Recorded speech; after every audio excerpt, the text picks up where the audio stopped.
Hey guys, and welcome to my tutorial and showcase on Hunger Games. So in this video we're going to cover the installation and the extraction into your map for the Hunger Games prefab, as well as the setup and configuration and kind of explanation around how the game revolves and what to do. So alright, so those unfamiliar with RustEdit, this tutorial won't cover how to install it, how to extract a map file or anything like that. It's just simply going to show you how to work with the map file that you have and how to put Hunger Games into it, and just how to make sure, like, basically the easiest way possible. So if you already have this prefab, it is definitely still worth watching this video because things have changed, and I will segment the video as well, so you can skip ahead to things like the plugin configurations and whatnot. So a couple of key changes is that the crates are no longer a thing, either as the loot profile because it's all handled by the plugin, and you can also now create your own loot profiles. So if you want to have, you know, guns and stuff in there as well, you can do that and add multiple profiles and have it randomly choose between them as the game goes. So what we're going to do is we're going to load up our map now. So I've just generated a random map. So once this loads up, we're going to find a little bit of space in the game or in the world to dump Hunger Games. It is a pretty large monument. This is only 2.5K map, so it'll be interesting to see how that goes. So we'll be with you when this is loaded up. Alright, so we're in the map now. Alright, bit of room down here, so I'll probably stick it around here. So if you're not unfamiliar, you can press G to open up your map, and you can double click on it to teleport the camera angle into a different position. You can hold down right click to move this around, and you can hold down right click to move this around. So a couple of quick tips there. So the first thing we're going to do is going to remove the water, because we don't want the edge of the Hunger Games prefab to leave the bounds of this terrain here. So we're going to go to the prefabs tool up here, go to prefabs list and type in Hunger Games. Now, completely forgot, you probably want to extract the prefab into your folder. So you can go into your, navigate to your RustEdit folder, open up your custom prefabs folder, and if you don't have it, create it with this capitalization as well, capital C, capital P. And then what you want to do is you want to go to the file and then move Hunger Games into here. I've already got it, so I'm not going to override it, but yeah, you guys can. And that's all there is to it in terms of the file side of things. And then once you've done that, you can press this little refresh prefab button here and it refreshes all your files, and yeah, it becomes visible. So I'm going to use Hunger Games, Hunger-Games-Jan-2022, which is the latest version at the time of this video, and I'm just going to simply drag it out. So a couple of changes here for those who are familiar with the plugin. Instead of using the SAM sites, I've actually deleted them all, and I've simply surrounded this in a brush that prevents players from moving through it, so you can basically stop people from entering the arena and stealing loot, rather than having to shoot helis down and people finding ways to get around it, because, you know, Rust players are definitely crafty buggers. So what we're going to do now is we're simply going to position this somewhere so it's easy to do what we need to do with it. I'm going to raise this up so the edge of the monument is kind of sort of sitting just in the ground. So not too high, not too low. And then what I'm going to do is I'm going to apply just the height mask for now. Now I'm going to do this a couple of times because Rust's height mask applications are not fantastic. So I kind of stopped doing it when it's not moving as much. That way you've, know she's working. Wouldn't stress too much about this. I'll show you how to, actually I'll show you how to get rid of it now if you want to, if you're pedantic, but realistically this is all going to be submerged for the most part. Actually not very deep there, is it? That's alright. So what we're going to do is we're going to go into our terrain tool, go to our smoothing brush type, modification type, and then we're going to select our brush size and our opacity, and just very gently left click along the bottom here. And that's just going to kind of break away that really rough edge. You don't really need to do this again, like it's sort of, it's one of those things, it's not going to make or break your prefab, it's just more of an aesthetic thing, and realistically, yeah, it's really probably not even worth doing, to be honest. So, but I'm going to do it anyway, because just in case you guys, want to see how it's done. And also another thing, probably isn't a fantastic idea to overwrite these little underwater bubs. So either be sure about where you want to put this, or make sure you delete these. So we're not, so they're not being ruined by this prefab. Alright, so before we do any painting or any alpha applications, I'm going to apply the height mask for now. We're going to do a little trick to remove any ocean topology and whatnot easily. So I'm going to make all these brushes invisible because they're in the way. So I'm going to go view and then untick the show volumes box. I'm going to go into my terrain painter, select my topology layer, and then I'm going to select forest, because forest is probably fairly common with a lot of our topologies. Should probably even just erase. I can't do that with that, can I? So yeah, alright. What we'll do is we'll go the paintbrush. So make sure paint tool sets paintbrush. Adjust the size so it's a nice large size. I'm going to make sure clear underlying topology is selected. So what we're going to do is we're going to paint over all of this. Kind of just skirt the edges there. Wouldn't go down into the water because you don't want forest in your ocean. And yes, trees do spawn underwater if the topology allows them to. So I'm just applying this now. And what that means is if we choose the ocean, if we look at the ocean topology now, it means that it's gone, like it's been removed from the surface of our map. Now what we can do is we can left click on our prefab and apply the topology mask. And then if I go back to my terrain painting tool and look at field and look at all these other ones, you can now see I've got the topology on there. So what I will do is I will just quickly erase the field topology that I've just put on. And the reason for that is because I'm going to use it, I'm going to reapply it, but that way it stays in the same place. But the benefit of doing it this way is you're not having to go through every one of the topology channels that could potentially affect the tree spawns and then erase them. It's a pain in the ass. So this is definitely the easiest way to do it. We've just simply applied a topology layer over the top, erasing everything that's under it. And then we have applied our new topology and then erased the forest topology that we've just put on. And then reapplied the topology. But I mean, you can probably erase it before you apply the topology, so you have to apply it once. But yeah, now our topology is all good. We have cliffside, all that other fun stuff, so that is all fine and dandy. Nothing else we really need to do there. What we do need to do is apply the splat, so it doesn't look like a arid desert, as well as the alpha mask. Now, for some reason, I decided to deploy this in the desert. It's traditionally going to be a temperate sort of game. So what I will do very quickly is I will just go over the biome. So I'm going to click on my terrain painter, go to biome, select temperate, and we're just going to give this a quick temperate sort of change. Because the trees do look much prettier when they're luscious and green, not when they're horrible and aridy. Yeah, that's all we really need to do there. So, yeah, so that's all we need to do for the topology side of things. As you can see here, there's no loot spawns here anymore. One thing we will need to do now, though, is we'll need to fix up our alpha. So Rust just doesn't do alpha very well when it comes to different scalings and resolutions for your materials. So what we're going to do is we're going to manually fix that up very quickly. So what we're going to do is we've applied everything here now, so we're going to break the prefab. We're going to hold down Control and left click just over these elevators, which is selecting the terrain trigger which we want to remove. So we're going to press Control H to hide them. Now we're going to do the same thing with our elevators. This one gives us a bit more room to see. So you can see here we've got some terrain stuff we need to fix up. So go to our trusty terrain painter brush again, change it to splat, change the paint tool, sorry,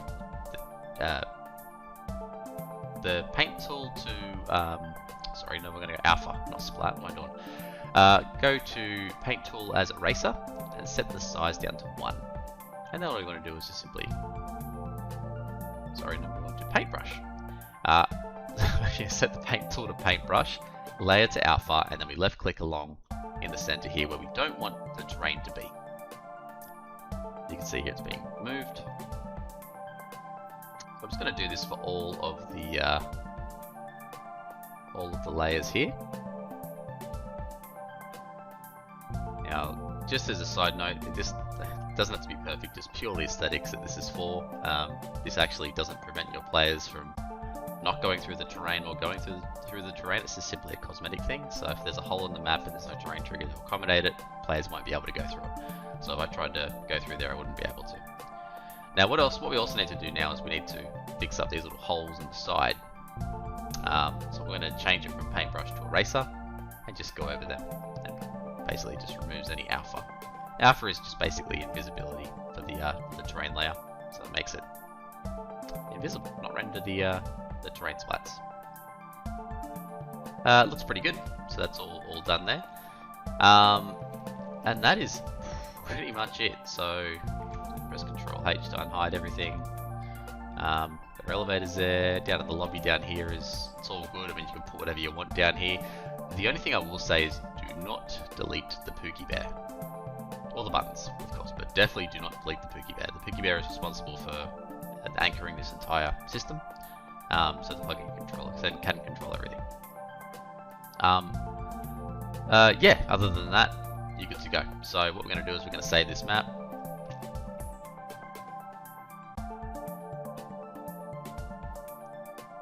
With a unique name.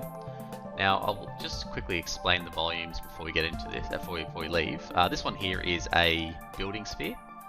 So you can adjust the size by pressing Control R to change to your resize tool.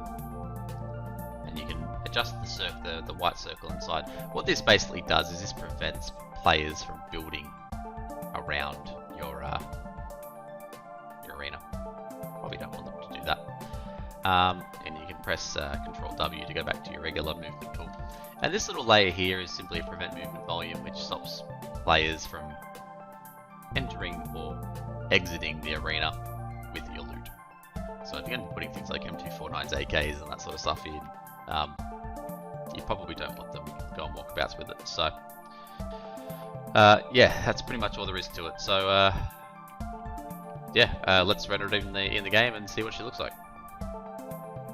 Alright, so we are in game now. We can see our glorious Hunger Games Island is sitting over here, down where we left it. So we're going to have a look at it. So we probably need to paint the ocean a little bit better. Again, this is not really meant to be this tall. I just had very shallow water here, so obviously work on your placement a little bit more than I did, but for the purposes of this demonstration, we're going to ignore it. So you can see here, if you're familiar with the plugin, there's no more loot crate spawns here anymore. It's all handled by the plugin. The plugin doesn't spawn it until the game starts, so it prevents little ninja looters from coming in. The prevent building volume, so prevent movement volume does this. I can't actually enter the arena in here anymore. I'm pretty sure I can drop things. Yeah, just can't enter the arena. So,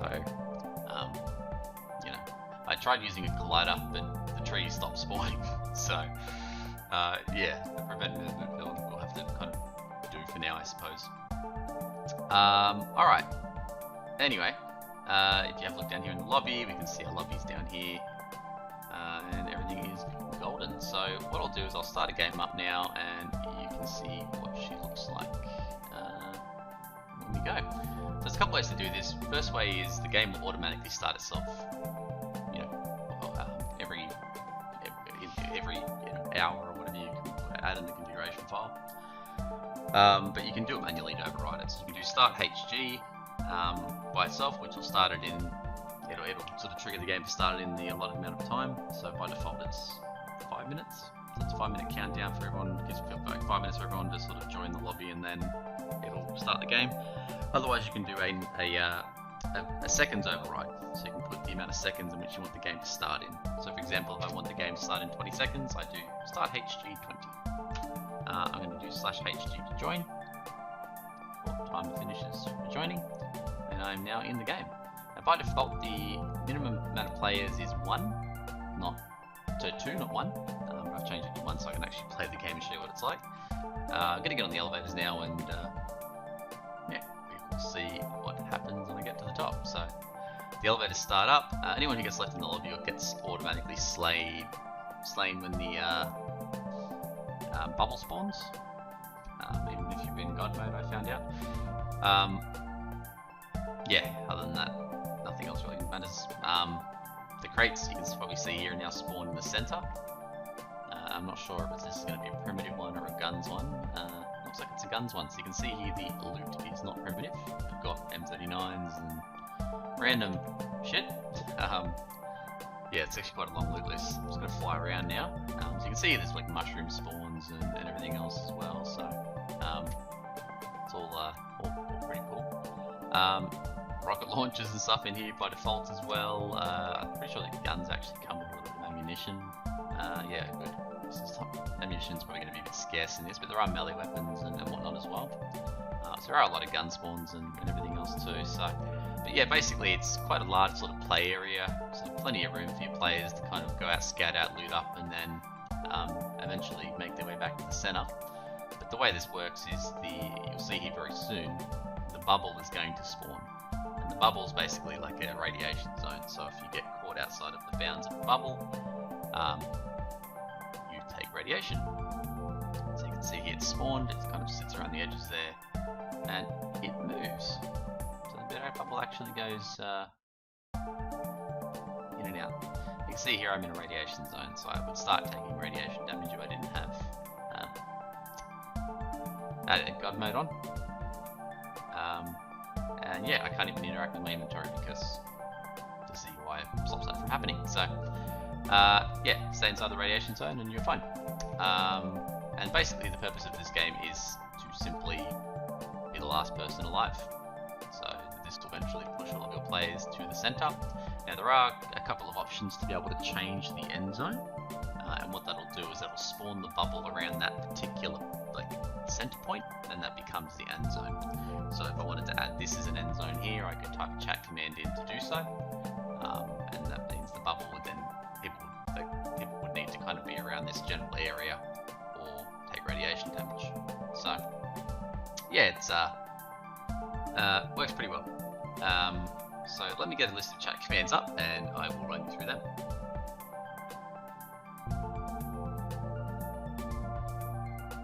Alright, so I've got a list of chat commands here. So for example, if I wanted to add this particular sort of zone as an end zone, I can simply do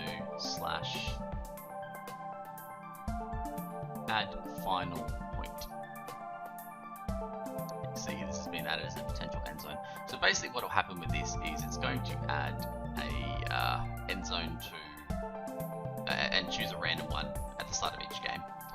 So as the game launches, it chooses a random end zone, and when that bubble spawns, instead of spawning from the center of where it spawned before, it'll spawn from the center here. But the bubble is a static distance, so keep that in mind for your players. If they're at the opposite end of the island when that spawns, and half of the map is no longer accessible because the bubble spawned on this side of it, then yeah, they have a short period of time to get back into the bubbles range. The other commands are add prize. So you can see there's arguments for it there, so you can do /add prize, short name, amount. You can even add skins in there if you want. So if I wanted to add scrap as a prize, we can do /add prize, scrap, and just say 300. You can see added a new prize, scrap 300, and that saves it to your data file. So when a player wins a game, and they attempt to use a chat command to redeem their prize, it'll roll a random sort of loot from whatever you've entered. So you can enter as many items as you like, and it'll pick a random amount of items depending on what your configuration settings are.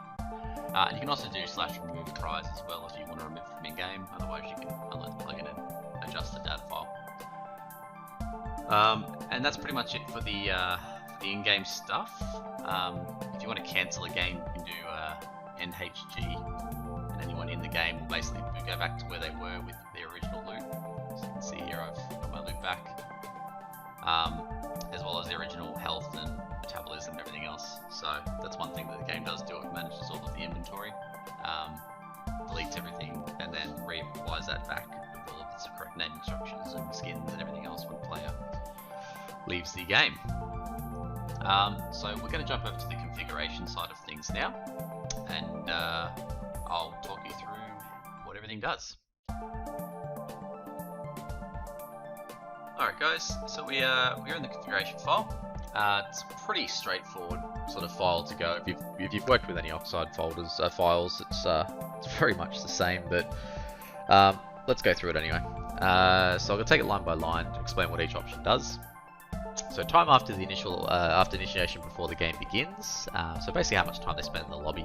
So by default it's 5 minutes, which is 300 seconds. Change it to whatever you want. It just basically means that when the game triggers to start, this is how long players have to be able to join and get themselves into an elevator before the game actually starts.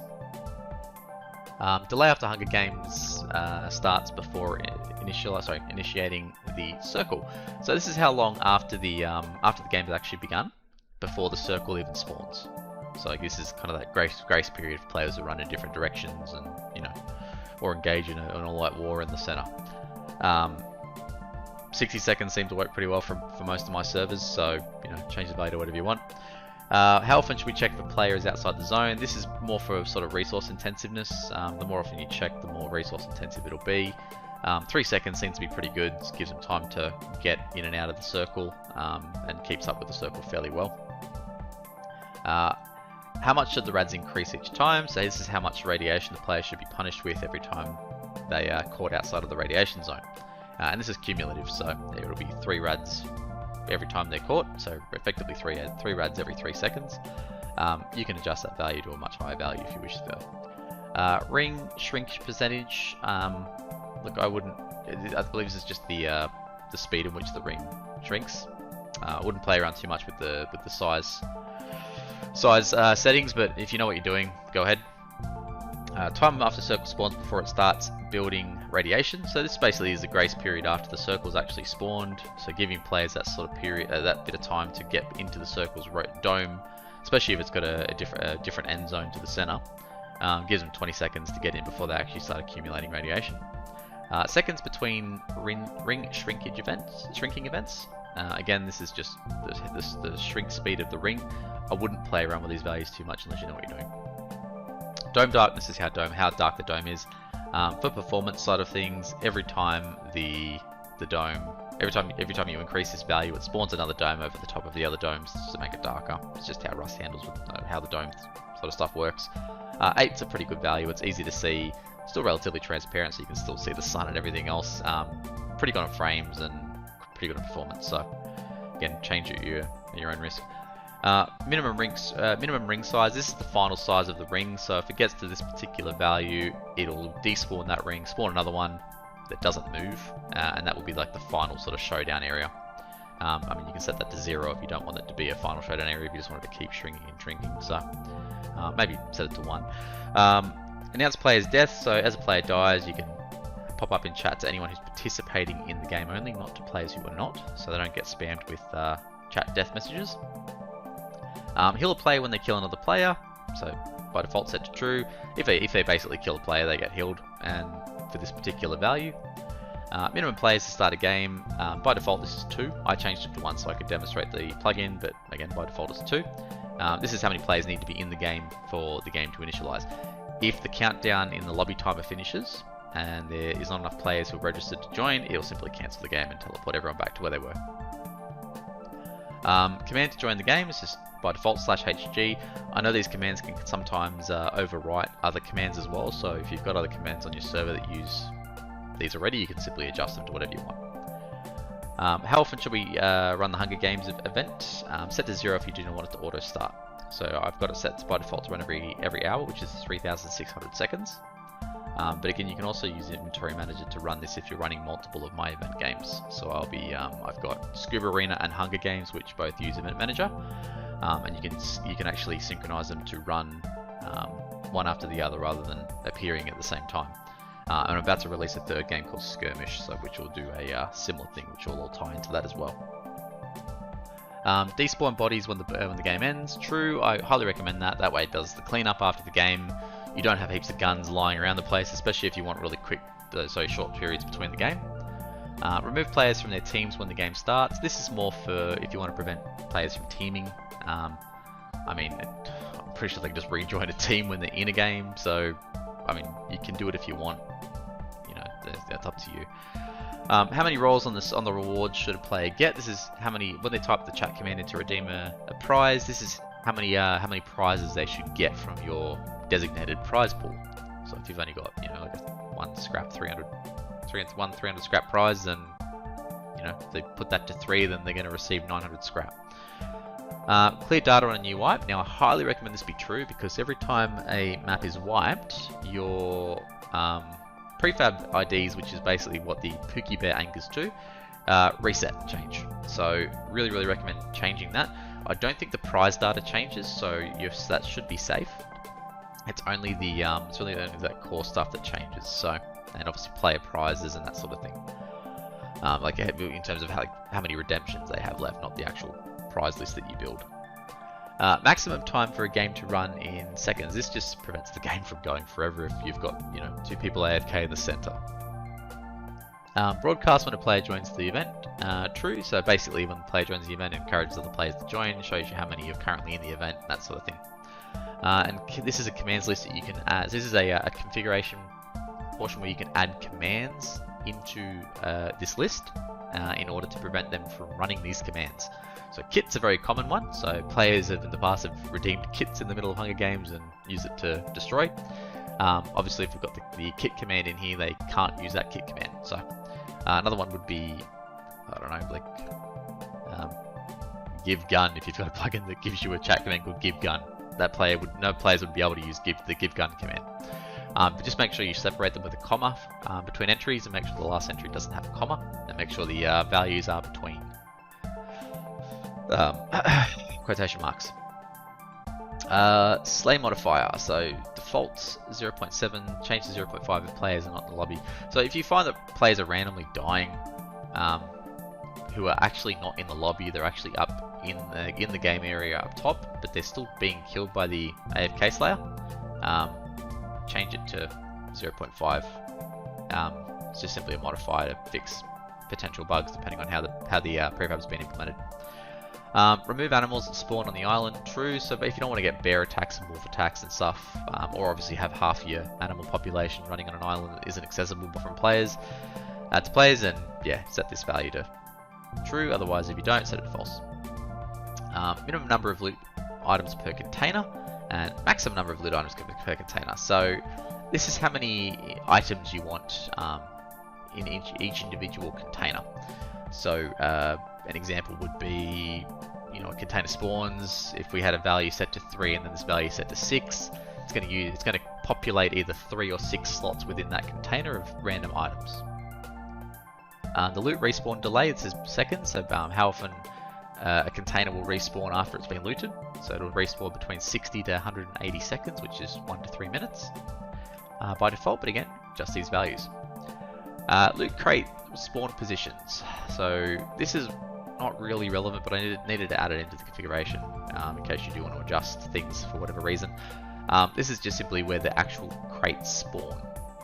This is a local position based on the location of the switch, so you can probably just minimize that.